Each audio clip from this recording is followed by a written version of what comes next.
Hi, Anxiety Masters. Welcome back to A Slice of Life. This is the Anxiety Master podcast with me, your host, Dominic Decker, here to help you live a strong and confident life. This episode offers a reading of the online Anxiety Master resource, 5 Essential Communication Skills for Healthy and Loving Relationships. Now, the reason for compiling this is because I'm often approached by couples looking to improve communication within their relationships. So I thought it might be helpful to cover a few key points and practical strategies that, if understood and implemented, will improve the quality of your partnership. Now, you'll also find a link to the article and a shareable PDF version in the show notes, so go ahead and download your copy if you'd like to. And before diving in, I want to share a myth of relationship communication, just so we can kind of start with a good setting. So frequently, couples contact me to ask if I can help them improve their communication. Now, naturally, effective communication is a valid and essential quality of a functioning relationship. Yet, it's worth noting that good communication is not the reason for a healthy relationship. You see, this is getting cause and effect confused.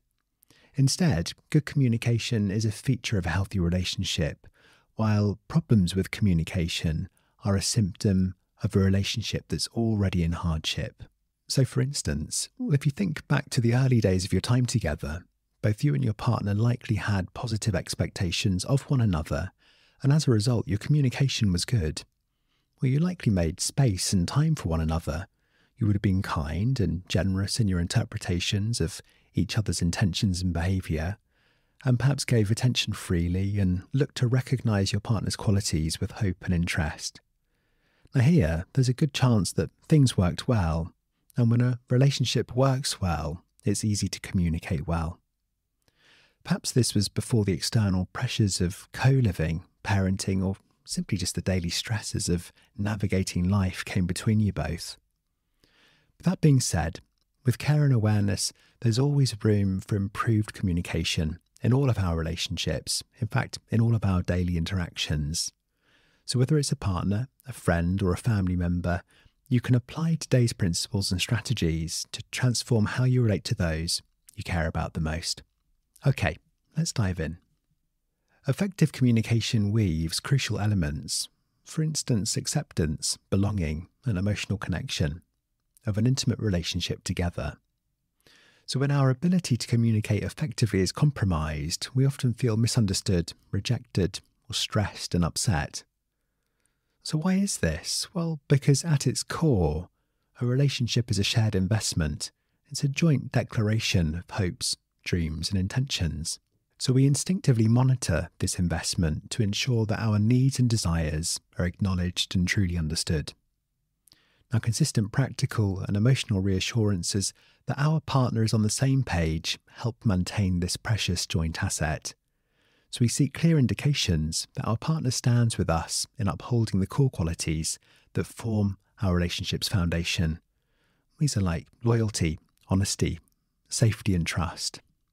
But the dangers of poor communication or conflict can destabilise these foundations, leading both partners to retreat into individual narratives about what went wrong, who's to blame, and what the other should be doing to put things right again. So during turbulent times, harmful communication patterns often emerge. We have criticism, finding and highlighting our partner's perceived faults or shortcomings, defensiveness, reacting to perceived attacks by refusing responsibility and retaliating or withdrawing. Then there's stonewalling, shutting down, becoming unresponsive to our partner's attempts at communication, either verbally or non-verbally. And we have withdrawal of affection. This is withholding physical or emotional tenderness to manipulate or punish our partner. These destructive habits only widen the chasm between each partner's perspective, undermining faith in the relationship. So the essence of what we say and what our partner hears can represent different meanings, leading to a frustrating and draining breakdown in mutual understanding. This is why mastering communication in a relationship is also crucial, ensuring that we understand our partner and feel understood. Ultimately, losing sight of each other's perspectives can only do harm, and of course this is never what we want. So if what I've said resonates with you, this episode, this relationship advice guide is for you. Written to help you improve your relationship communication skills, it's going to guide you in reaffirming your intention to build a partnership that offers stability and joy. Now, understanding yourself and your partner requires genuine commitment. It's a commitment that involves listening to understand your partner better, not just to respond. You need to be able to tune into the subtext, becoming attuned to what your partner is really saying. What's the underlying message in the words that they use?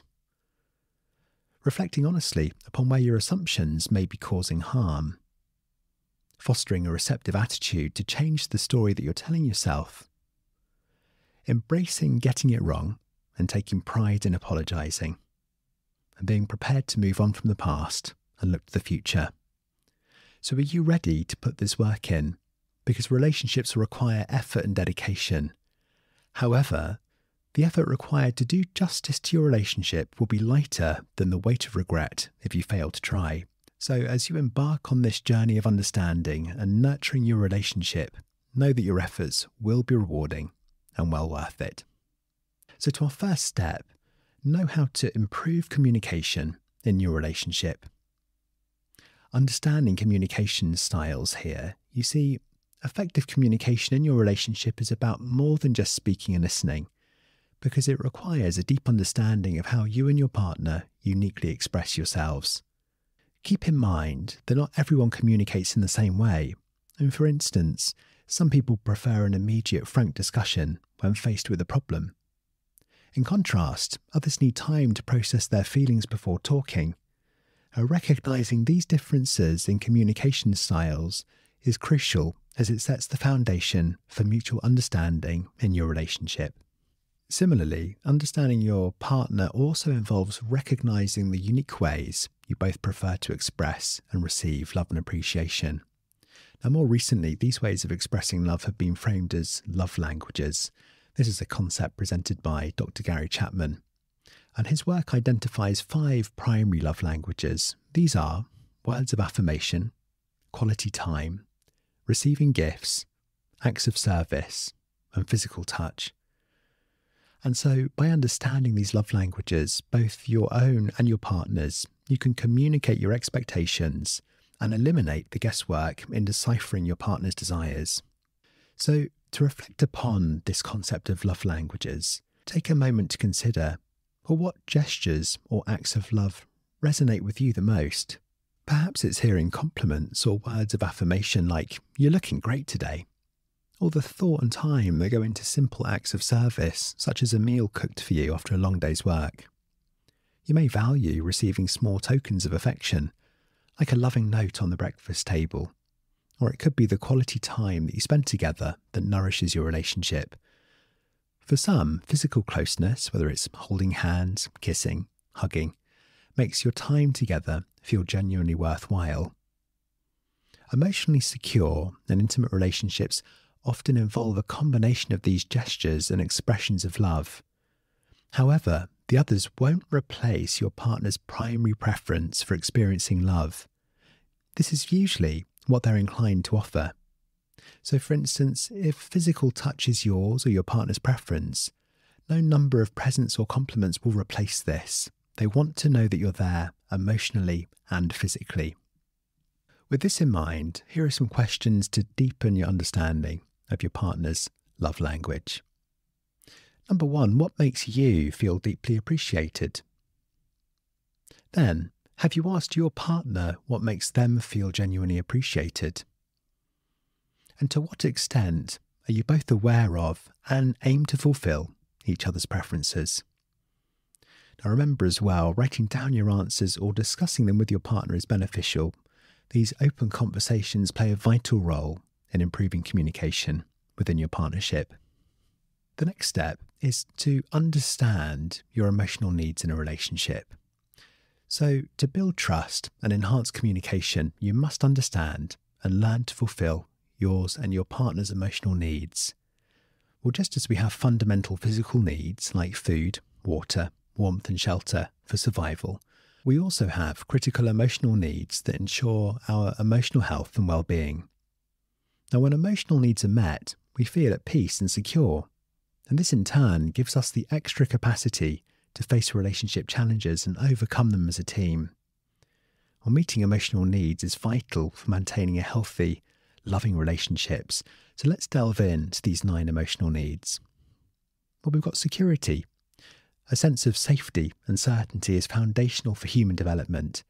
So in a relationship context, security means feeling safe to express emotions and thoughts without fearing judgment, dismissal, or rejection. It also refers to trust. This is knowing that your partner will act in your best interests. Next is attention. Receiving and giving attention is a fundamental form of energy exchange. In your relationship, this might manifest as active listening or showing interest in your partner's day or activities and acknowledging their feelings and interests. Now, if we're honest, there will be times when giving our partner the attention they want is going to be difficult. Perhaps they want to go over the same old things or just relay boring details from throughout their day. And whilst there's nothing wrong with this, well, if we've had our own difficult day or we're tired or we've got other things on our mind, offering this attention is going to be difficult. But you see, it's in those moments where we find that capacity within ourselves to offer our partner the attention they want, even if it's just to go over the boring fundamentals of what's going on in their brains, that we really get to show that person that we care. So if you can extend yourself in this way, you know that you'll be doing a fantastic service of offering your partner the attention that they need. Next, we've got intimacy. Intimacy and emotional connection underpin our relationships. Emotional intimacy in a relationship involves sharing your deepest thoughts, fears, hopes and dreams with your partner.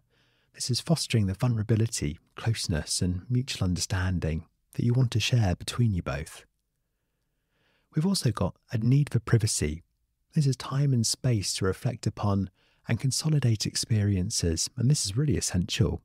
Now, even in a relationship, respecting your partner's need for occasional solitude and supporting their desire for privacy is crucial. Then we've got a connection to a broader community.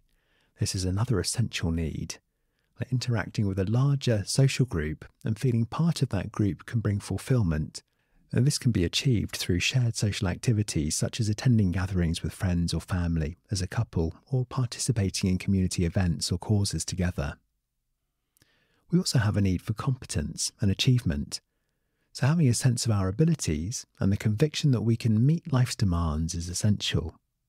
In a relationship, this involves recognizing and respecting each other's skills, talents and accomplishments, celebrating successes and offering support in areas of personal growth.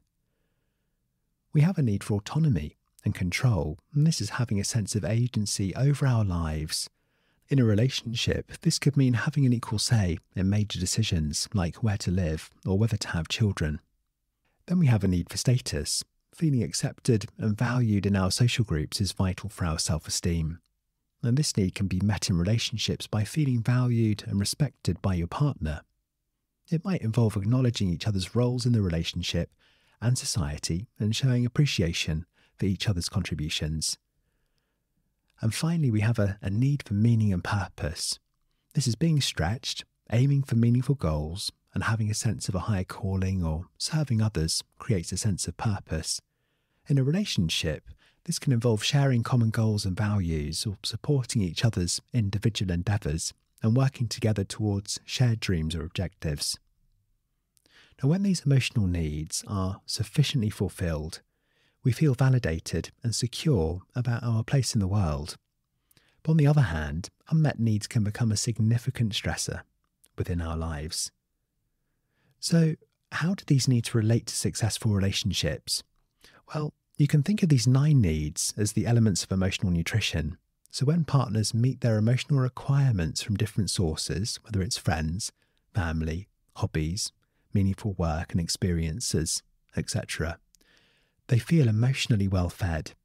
And this results in 2 people with sufficient emotional reserves to support one another.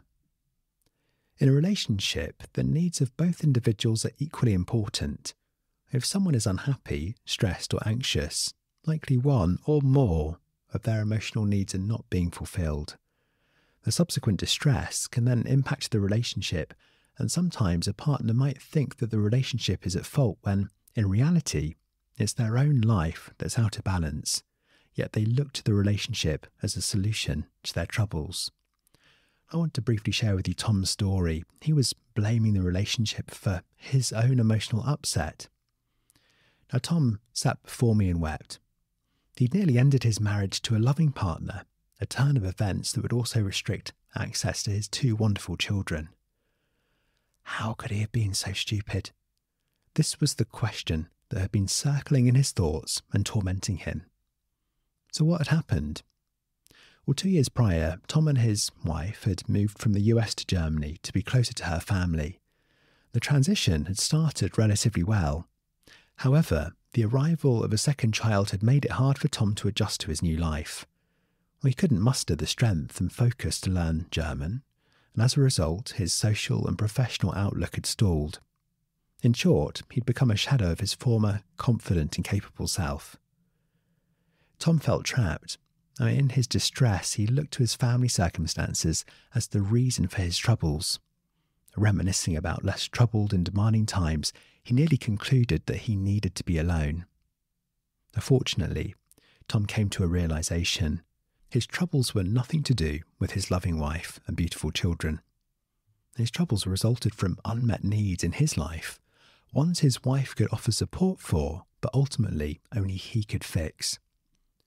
Now, understanding your emotional needs and taking active steps to meet them is one of the proactive steps that you can take towards a healthy and prosperous relationship. So here are some questions with this in mind to contemplate. Well, which of these needs might not be adequately met for you? Which of these needs might not be fulfilled for your partner? And what steps might you take to support yourself and your partner towards meeting these needs? Now, I'd invite you to make sure you take some time to consider these questions, first individually and then together. And in fact, you can assess your emotional health. There's a free download to my free emotional health checkup. And this is going to guide you through a checklist with everything you need to know. And there's an assessment in there as well. It's a highly useful resource. So make sure you check out the link in the show notes and grab a copy today. On to our next step, supporting each other's emotional needs in a relationship. So primarily, solid relationships revolve around mutual support and service. A thriving partnership is one where you're committed to helping each other meet these emotional needs. But how might we achieve this? Well, of course, some needs, such as the desire for intimacy and attention, are directly tied to our relationships. In such instances, you can fulfill your partner's needs by offering emotional connection and remaining mindful of the desire for occasional privacy. However, specific needs like a sense of status and competence must often be fulfilled individually. So we have to recognise that we all meet these emotional needs differently, and this diversity is normal and healthy. It's a testament to our individual experiences, preferences, and identities. So, for example, one person might derive a sense of status from their work successes. Equally, another might find it through being a trusted confidant within their social circle. These variations don't imply superiority or deficiency, they merely reflect our unique selves. So, while you can't do your partner's work for them, you can support them in pursuing emotional fulfillment. In other words, and this is the really important point, you can't meet someone's needs for them, but what you can do is help your partner create the conditions in which they meet those needs for themselves. So for instance, let's say if work success contributes significantly to your partner's sense of status, you might understand and accept when they occasionally work late. And this understanding and support becomes a reciprocal benefit. You support your partner's work endeavours, and in return, they come home feeling understood and grateful for your support. But remember, this exchange is all about balance. So a successful relationship hinges on ongoing negotiation where you and your partner are ready to adapt and compromise to enhance each other's well-being. Every relationship is unique, and you and your partner must devise a mutual commitment that aligns with your circumstances. So if the fulfillment of one partner's needs interferes with the other's happiness, this must be addressed. A mutual compromise is critical in ensuring each other's welfare in a relationship. A commitment to compromise often leads to a middle ground that you can both agree upon. There are times, of course, when individual needs can clash. So, for instance, imagine partner A coming home from a hectic day at work, hoping to unwind. Now, meanwhile, partner B, after managing domestic chores and family matters, also craves respite and attention. So here, both partners need empathy and understanding. Each has legitimate needs. The challenge arises when these needs clash. So while partner A needs privacy to decompress, partner B seeks attention and emotional connection. Now, both desires are legitimate, yet it isn't possible to fulfill them simultaneously. So anticipating and planning for such situations with your partner can improve outcomes. And sometimes you may need to deprioritize your needs, and at other times your partner might need to do the same. So questions here to ponder. Well, how might you support one another in better fulfilling your emotional needs? What would a meaningful compromise look and feel like between you both? And what would it take to temporarily put your needs on hold to support your partner's endeavours? Now again, discuss these questions with your partner, listen, acknowledge, and reflect upon your partner's responses, and this is how you continue to establish trust. The next step, prioritising presence and quality time in your relationship. So relationships thrive on regular maintenance and flourish only with dedicated attention and care. But how do we manage this amidst daily demands such as chores, work, or caring for children? Well, the key lies in making some commitments that ensure you both carve out meaningful, quality time together. So commitment 1, schedule quality time. Or whether you're the type of person who wishes to connect with their partner the moment they step through the door, or you're someone who needs a little time to decompress first, setting expectations can help avoid tension. The first step is establishing a mutually agreeable time for connection, considering both partners' needs and daily schedules. The second commitment is to dedicate uninterrupted attention. Now, attention is a vital ingredient in improving communication in relationships. It fosters a sense of acceptance and reassurance, serving as a calming antidote to daily stresses. Or for effective communication, make a point to listen attentively and understand your partner's experiences and perspective rather than just responding. This level of presence promotes empathy and fosters deeper connections. Commitment 3, be mindful of conversation content. So when time is precious, conversations often gravitate towards conflicts or concerns within the relationship. Although addressing these issues is essential, this quality time should allow you to discuss thoughts and experiences outside the relationship context. Sharing and understanding your partner's daily challenges or successes can help strengthen your bond. And a fourth commitment is to stay open and receptive. These conversations provide an opportunity to share your positive and negative experiences. Resist the urge to jump to solutions or steer the conversation away when discomfort arises. Instead, aim to listen and acknowledge your partner's feelings. I use this time to celebrate victories and fostering a shared journey and accomplishment. Here are some questions for reflection. How can you overcome obstacles to finding mutually agreeable quality time together? And how can you ensure that your shared time encompasses topics beyond relationship issues? On to our fifth and final step, managing conflict and knowing how to manage an argument in your relationship. So conflicts are a natural and inevitable part of any relationship. However, how these disagreements are handled can significantly influence the health and longevity of your partnership. So remember, the presence of arguments doesn't necessarily denote a troubled relationship. It's how you resolve these conflicts that genuinely matters. And constructive disagreements can strengthen a relationship, but if discussions devolve into blame games, accusations, or personal attacks, they could indicate more profound problems. So I want to offer you a Resolve It Right argument guide to facilitate productive, respectful discussions. Now, I really appreciate that in the height of a disagreement or an emotional situation with your partner, trying to come back to practice these kinds of techniques and strategies can be really challenging. So what I would say is this. Number one, the guide that I'm just about to share with you, firstly, read through and become familiar with it yourself, and then practice it with your partner in a time of calm so that when you need to call upon it, it's already there as a familiar friend. So here we go then. This is the Resolve It Right argument guide. Step 1. When an argument arises, agree on uninterrupted speaking time. So you should have 5 minutes each to express your feelings without interruption. And this practice fosters respect and understanding in the relationship. Next, focus on the present issue.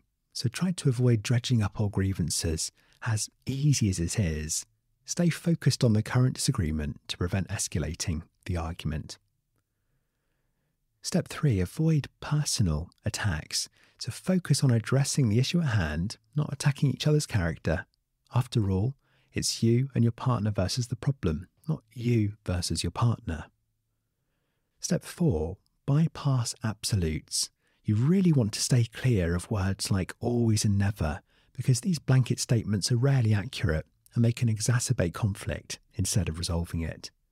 Step 5, ensure that you're practicing active listening. So after one person has spoken, the other should summarize what they've understood without judgment or criticism. And this practice promotes empathy and effective communication between you both. Now, the next step, which for many couples is the most difficult, but perhaps the most helpful, take a break. Now, once both partners have had their say and summarised each other's points, pause the conversation, because this break allows you to reflect upon what you've heard, to calm down, regardless of whether you agree or not. Then, you want to schedule a follow-up. Well, if the issue remains unresolved, agree to revisit it in a future conversation, adhering to the same guidelines. And lastly, number 8 is to value each other's perspectives. So remember that a dispute often represents a clash of needs, not just opinions. Each person's input is valuable, and understanding each other's needs is essential to resolving the disagreement constructively. So avoid antagonising or demeaning language, and if one person consistently rebuts the other's points with superior reasoning skills, it can lead to emotional rather than rational responses. So really try to value and understand each other's contributions fully and clearly. Here are some questions to think about here. How can you and your partner integrate these guidelines into your conflict resolution strategies? And what challenges might you anticipate in adhering to these guidelines, and how can you collaboratively together work through them? Okay, so that's pretty much all for today. Well, putting these 5 practical steps into practice will have a huge positive impact on the quality and stability of your relationship. So make sure you take the time to reflect upon the questions individually and then together. Thanks for being here today. And don't forget to check the show notes for the link for the emotional health check-in and also for the PDF version of today's reading. Take care, and I'll see you soon.